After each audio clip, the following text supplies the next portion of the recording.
My name is Nathan Ostrowski. I live in Tucson, Navy veteran, and the founder of Music with a Purpose, Tucson. And when COVID happened, I hit a real rough point, still struggling with addiction and, just let the struggle get the best of me. My addiction led to me doing fentanyl and getting hooked on that. And that started a real big spiral downhill. I was looking for that one that would just take all my problems away. Tried to take the easy way out and take a bunch and not wake up, and tried it twice. And it's funny because every morning I woke up, the next morning I was pissed. But after the second time, I woke up and I went and looked myself in the mirror and I said, I'm tired of your shit.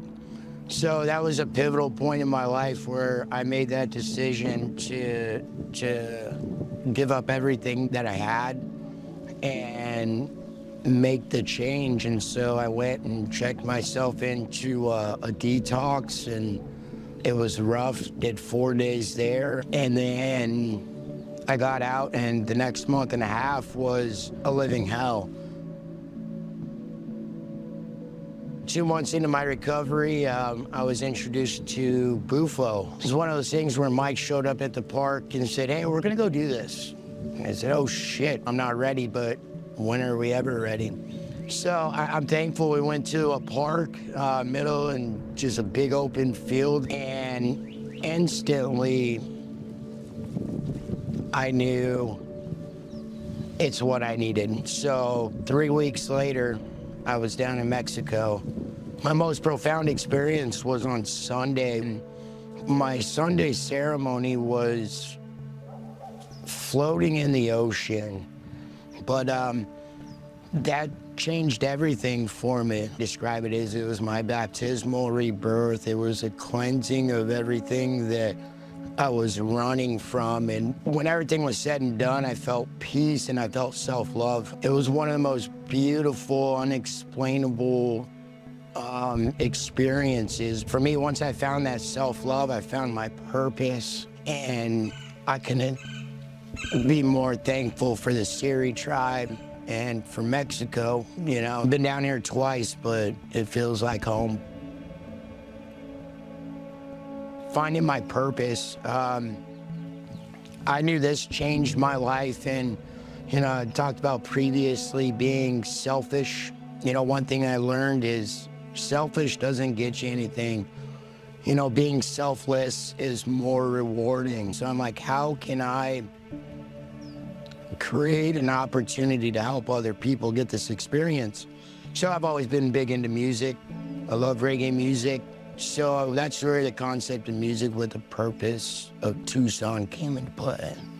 The whole vision is to provide a space where the community of Tucson can come together to help a veteran. It's not one individual, it's the community as a collective to be able to give back and help veterans. And what better way than to go and listen to reggae music, have a fun night, and go home and say, hey, I helped somebody. The second show, we were able to send 2 veterans down. And that's why we're down here right now. Another event that came up where medicine really helped me was 6 months into my recovery, I lost my sister to fentanyl. And it was tragic because I found her. And so it was one of those things where it was probably the most traumatic thing that I've experienced in my life. And it was my sister, and it was rough. I didn't know how to handle any of it. But what I did know is I wasn't gonna go back to doing drugs. I wasn't gonna go back to drinking. I wasn't gonna let that negative event take me to this place, but instead it took me to the place back to medicine. And I called up that crazy guy, Michael. He, 5 days later, showed up, and we went out literally into the desert by the train tracks. In that moment, it didn't matter where it was at, as long as, me and the medicine were there.